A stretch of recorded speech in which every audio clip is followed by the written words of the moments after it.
first morning in Yangon, capital of Myanmar. Traffic pretty heavy. No subway here. Did you notice anything unusual? Remember, this is Southeast Asia. It struck me like a ton of bricks. If you didn't notice it, let me show you something else.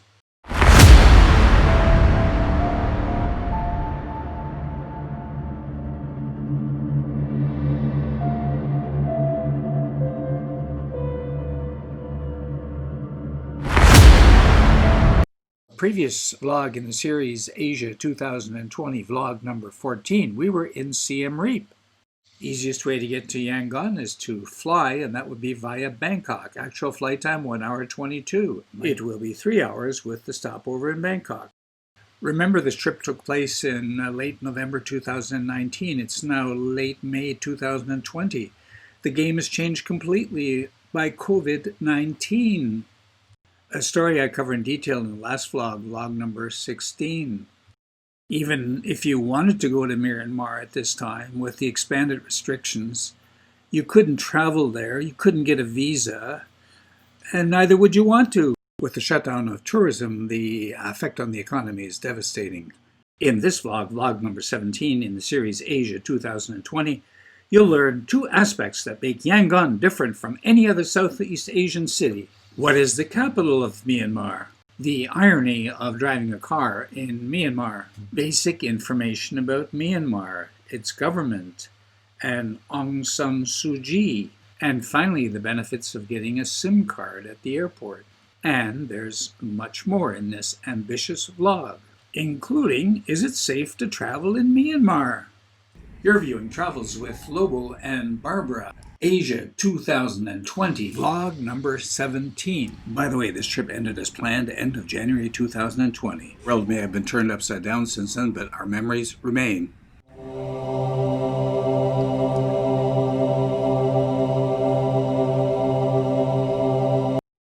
At some point, hopefully not in the too distant future, Myanmar will be open to tourism again, and you will need a visa. The easiest way is an e-visa obtained on the internet. Make sure your application is directly to the government of Myanmar and not some agency which charges you more. You can see the approval comes from moip.gov.mm, Ministry of Labor, Immigration and Population, the government of Myanmar. This is what your approval letter will look like. You get the actual visa upon your arrival in Yangon International Airport. Your passport must be valid at least another 6 months. You must have sufficient funds for your stay in Myanmar, and you must have a ticket showing how you're going to leave Myanmar. The last two were not verified upon our arrival at Yangon Airport. Then at the airport, you have to be fortunate enough to run into a taxi driver who is personable, knowledgeable, and who can give you a nice tour of the city for the next day, because we only have 10 days and there's a lot to see, and we got to see Yangon quickly. You can find him on Facebook, and he speaks English well, very educated, knowledgeable. Now for the two aspects that make Yangon unique. Have a look. Let's get right to the point. Shwedagon Pagoda in Yangon, Myanmar is the best thing I have seen. Western side, the colors, the gold just about leaps at you. With its brilliance. What is it about gold that makes this appearance of wealth and power? Barbara, what is it about gold? I don't know, warmth? That gives it that sense of power and wealth? Warmth? Yeah, it's just cultural. Could be black like coal too, but it's not. No, not friendly. Gold is friendly. In my trailer, Asia 2020, vlog number 1, I say it this way. I guess to me the most profound experience I had on the entire trip was to visit Shwedagon Pagoda in Yangon, Myanmar. I went there twice, once in a day, once at night. It just absolutely felt like the closest thing you could get to something called heaven. Ironic, because in Buddhism there is no heaven, there's nirvana, but there is no heaven. I must say I got really into Buddhism, like on a scale of 1 to 10, I must have been about a 2. I spent a lot of time with my legs crossed, contemplating and meditating. It was a wonderful experience, and I did that throughout the trip in various places. Shwedagon was so special to me that later I'll be doing 2 vlogs on it, one in the daytime, one at night. You gotta see both, but not now. Then there was another aspect of Yangon that totally surprised me. I'll let you have a look at it, see if you can make the same conclusion I did. Observe carefully. First morning in Yangon, capital of Myanmar. Traffic pretty heavy. No subway here. Lots of public transportation. Now watch this short clip and observe.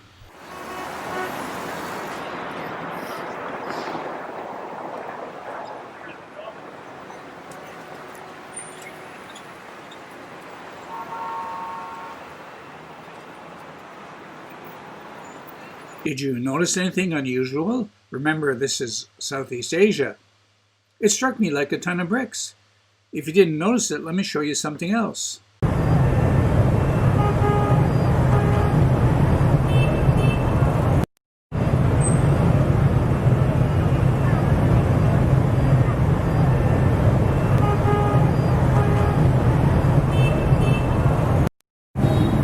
Look at this activity of traffic in downtown Hanoi. It's actually not downtown, it's the old quarter where we're staying.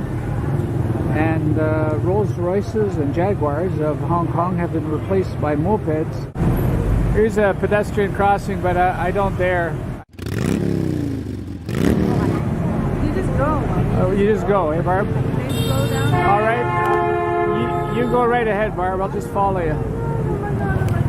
Look at this. I see a bit of a low. Wow, look at this. I see a bit of a low. We shot that video upon our visit to another capital in Southeast Asia, Hanoi in Vietnam.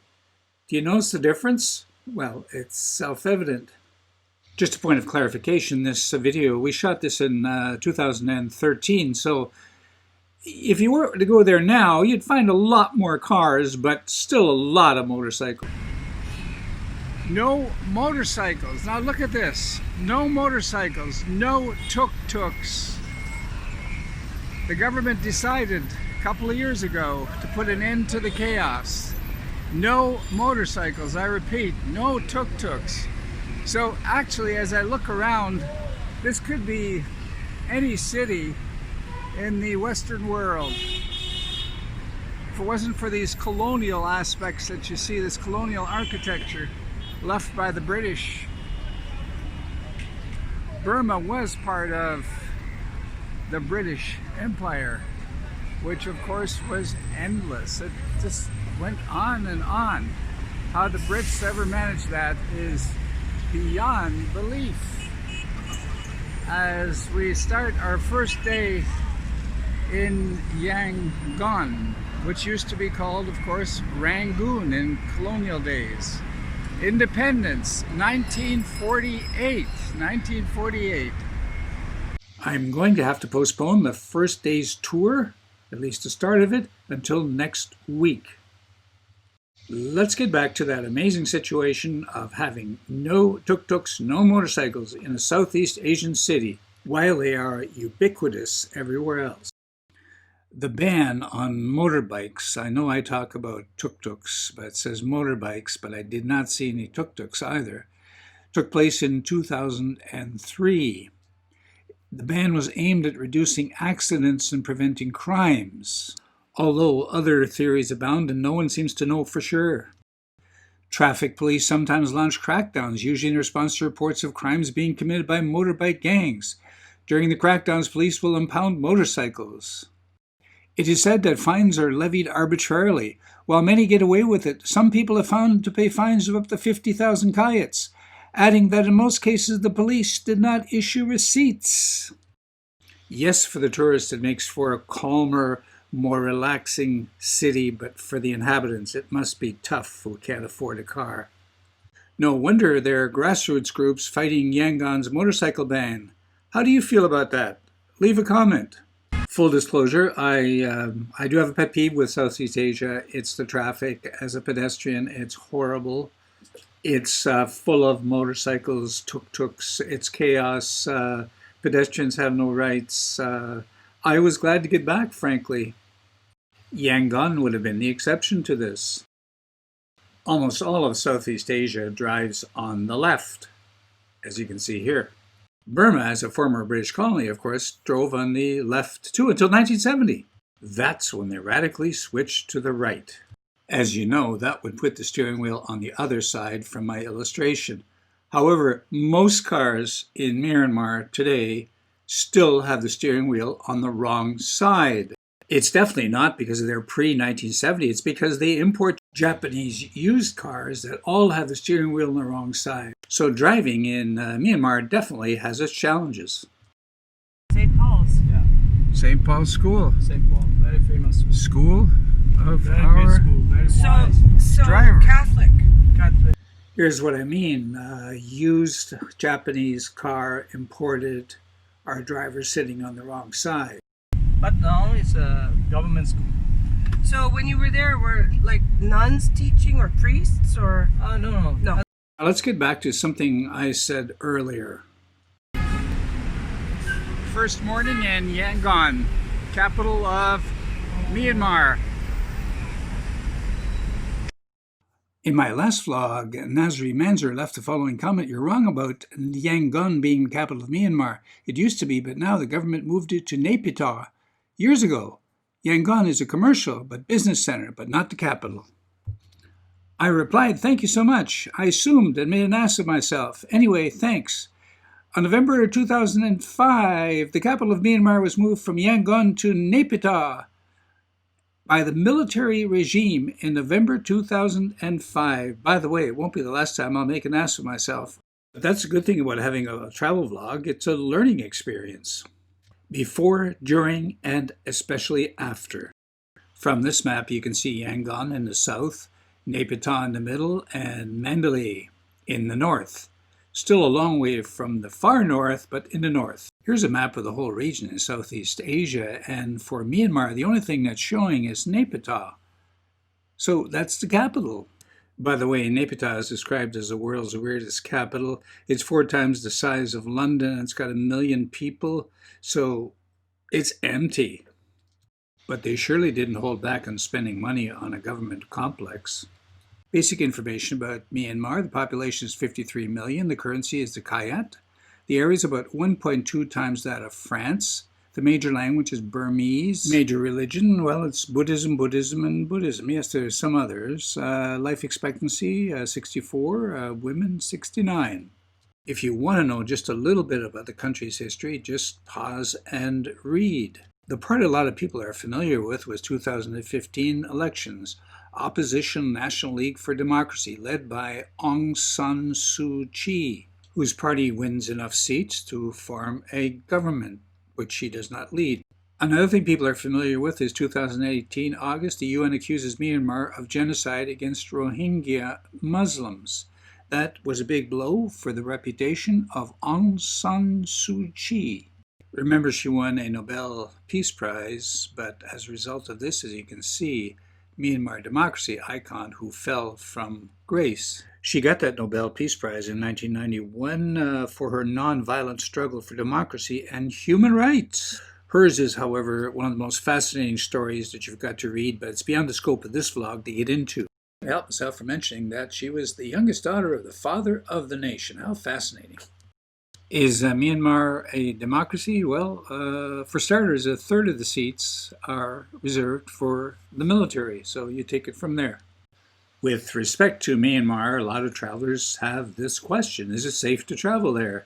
And my answer would be yes, yes, yes, and yes.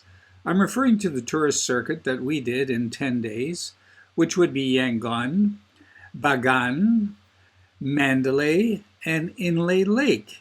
So again, yes, yes, and yes, with asterisks. And it's a pretty big asterisk. This is from Global Affairs Canada, advising you to exercise a great deal of caution in certain areas of the country, which we did not go to. Just pause and read.